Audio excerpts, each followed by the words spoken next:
American-Iranian relations have always been, let's just say, tense. While there have been some periods of cooperation between the two, it's clear that the United States and Iran are still quite hostile towards each other. But how and why has this ever happened?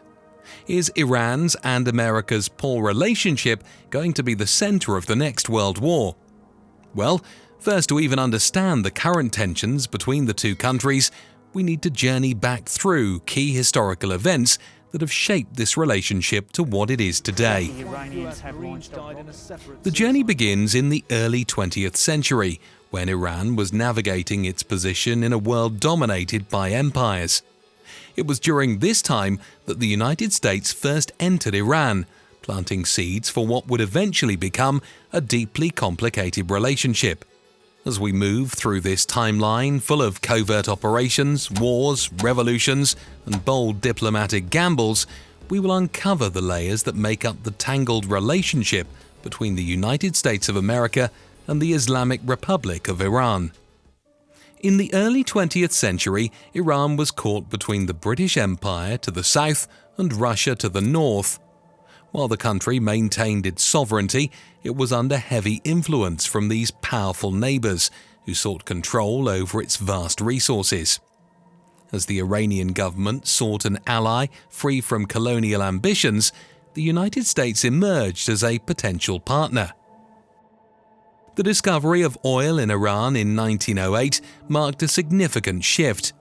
British interests had dominated Iran's oil industry, but American companies soon entered the scene. In 1923, American advisor Arthur Milspow was invited to help modernize Iran's financial system. Initially, the United States was seen as a neutral power compared to Britain and Russia. However, American involvement in Iran's oil sector foreshadowed the more complex political entanglements that would follow. By the 1930s, Reza Shah Pahlavi sought to modernize Iran and reduce foreign influence, balancing relations with multiple powers, including the United States.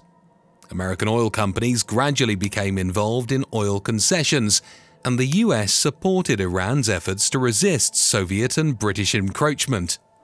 Yet these early interactions laid the groundwork for future disputes, particularly over oil and foreign intervention in Iran's domestic affairs. World War II dramatically altered the geopolitics of Iran. In 1941, Allied forces invaded Iran to secure vital oil supplies and establish supply routes to the Soviet Union, fearing German influence in the region. Iran was essentially occupied, with British and Soviet forces present in the north and south of the country. The United States joined the occupation, but its involvement was framed as assisting Iran rather than imposing control. This military intervention led to Reza Shah's abdication, replaced by his son Mohammad Reza Pahlavi. While the new Shah was initially welcomed by the West, Iran's political landscape became increasingly complex. By the early 1950s, nationalism surged as Iranians grew weary of foreign control over their oil resources. Prime Minister Mohammad Mosaddegh, elected in 1941, sought to nationalize the oil industry, which had long been dominated by the British. The nationalization led to a political crisis, prompting Britain to seek American support to regain control. In 1953, the CIA and MI6 orchestrated a coup known as Operation Ajax to overthrow Mosaddegh and reinstate the Shah's power. While the coup did manage to reinstate Western access to Iranian oil, the side effect was cementing a sense of betrayal by the United States in Iran's collective memory. This event would be a major turning point, embedding anti-American sentiment within Iran's political fabric. The next major disturbance in US-Iran relations came in the late 1970s. The Shah's regime had grown increasingly autocratic, with US support enabling his extensive military buildup. While the Shah pursued modernization and economic reform, his policies led to growing inequality and dissatisfaction. His rule was also marked by brutal political repression, carried out by his secret police, Savak, which further fueled resentment. Despite these issues, the US continued to back the Shah, seeing him as a bulwark against Soviet influence in the region. In 1979, after years of unrest, the Iranian Revolution swept through the country. Ayatollah Ruhollah Khomeini, a fierce critic of the Shah and US influence, became the leader of the new Islamic Republic. The revolution was not merely a political change, it was a rejection of Western interference and the values associated with the Shah's regime. The establishment of the Islamic Republic marked the beginning of a new era, defined by ideological confrontation with the West, particularly the United States. The relationship further deteriorated later that year when Iranian students stormed the US Embassy in Tehran, seizing 52 American diplomats and citizens as hostages. This hostage crisis, which lasted for 444 days, captivated global attention and severely strained US-Iran relations. President Jimmy Carter's administration Hostages. How are they? Where are they? struggled to negotiate a peaceful resolution, and a failed rescue attempt only exacerbated tensions. The crisis eventually ended with the hostages' release in 1981, just minutes after Ronald Reagan's presidential inauguration. In 1980, just a year after the revolution, Iran faced a new challenge as Iraq, led by Saddam Hussein, invaded the country. The Iran-Iraq war would drag on for 8 brutal years, with both sides suffering massive casualties. How did the US respond to this? Well, although officially neutral, the United States saw an opportunity to curb the spread of Iran's revolutionary ideology and began covertly supporting Iraq. The US provided Iraq with intelligence, logistical support, and military equipment. In a controversial move, the Reagan administration even facilitated the sale of weapons to Iran through secret channels, later revealed in the Iran-Contra affair. While this covert operation was intended to secure the release of American hostages held by Iranian-backed groups in Lebanon, it exposed the murky depths of US involvement in the region. One of the darkest episodes in this period occurred in 1988 when the USS Vincennes shot down Iran Air Flight 655, a commercial airliner, killing all 290 passengers on board.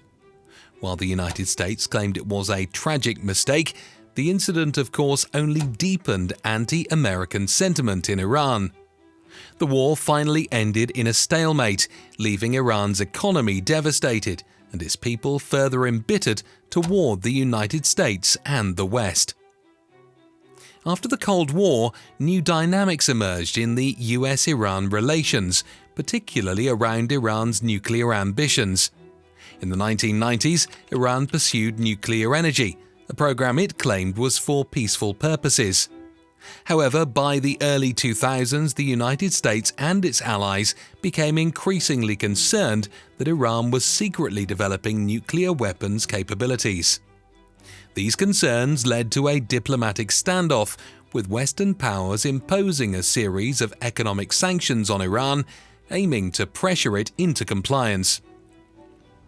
The situation escalated when, in 2006, Iran resumed uranium enrichment, which the international community saw as a step toward weaponization. Over the next decade, negotiations ebbed and flowed, culminating in the 2015 Joint Comprehensive Plan of Action, JCPOA, known as the Iran Nuclear Deal. Under the agreement, Iran agreed to limit its nuclear activities and allow international inspections in exchange for relief from crippling economic sanctions. However, the deal was met with mixed reactions.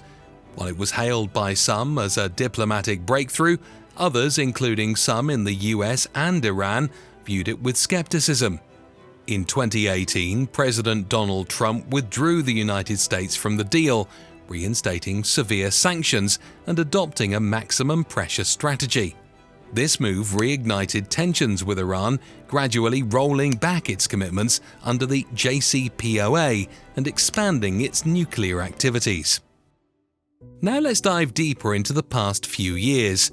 In 2018, President Trump's withdrawal from the nuclear deal marked a significant escalation in US-Iran tensions. The reinstatement of economic sanctions under the Maximum Pressure campaign aimed to force Iran to renegotiate the deal under stricter terms. These sanctions targeted Iran's oil exports, banking sector, and key industries, leading to severe economic hardship for ordinary Iranians. As tensions rose, the US and Iran engaged in a series of confrontations in the Persian Gulf. In 2019, attacks on oil tankers were attributed to Iran, and the US shot down an Iranian drone. The brinkmanship peaked in January 2020, when the US carried out a drone strike that killed General Qasem Soleimani, one of Iran's most powerful military figures. The assassinations shocked Iran, prompting large-scale funeral processions and calls for retaliation. The world read the news in horror, as such assassinations were often the reason for a full-scale war, with World War I being a prime example. Iran responded with missile strikes on US military bases in Iraq, causing injuries but avoiding further escalation. These incidents highlighted the fragile and volatile nature of the US-Iran relationship, showing how quickly tensions could spiral into open conflict. Meanwhile, the economic sanctions continued to cripple Iran's economy, further entrenching anti-American sentiment among the Iranian population. Today, US-Iran relations remain walking on thin ice. As of September 2024, thanks to a new administration in Washington and ongoing efforts to renegotiate the nuclear deal, there are glimmers of hope for diplomacy. However, deep-seated mistrust, regional conflicts, and the influence of extremists in both countries pose significant hurdles. Iran's recent expansion of its nuclear program and continued ballistic missile tests signal a resolve to resist Western pressure. On the other hand, ordinary Iranians suffer from the economic impacts of sanctions, facing inflation, unemployment, and shortages of essential goods. The country's youth, who make up a large portion of the population, increasingly seek change, hoping for a future free from international isolation and economic strife. The question now is whether the United States and Iran can move beyond their historical grievances and find a path toward peaceful coexistence. Both nations face internal and external pressures that make any diplomatic breakthrough a formidable challenge.